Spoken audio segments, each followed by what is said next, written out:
सेब, और सेब है ना, आपने खाई है? इसका कलर कैसा है ना? बहुत स्वादिष्ट होती है। सेब और 1 गिलास दूध सुबह सुबह उठते किलो, चाय पीते ना उसकी जगह 1 सेब खाओ, उसके ऊपर 1 गिलास दूध पी लो, शरीर एकदम हो जाएगा हटा खटा।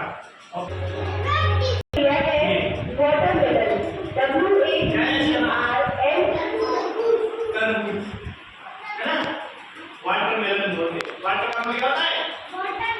वाटर यानी पानी, और ये पानी से मिलकर बना होता है ना?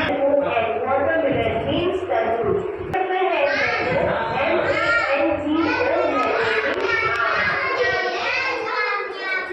ये फलों का राजा है। फलों का राजा कौन है? सब फल मिलेंगे ना, इनका ये काम करता है।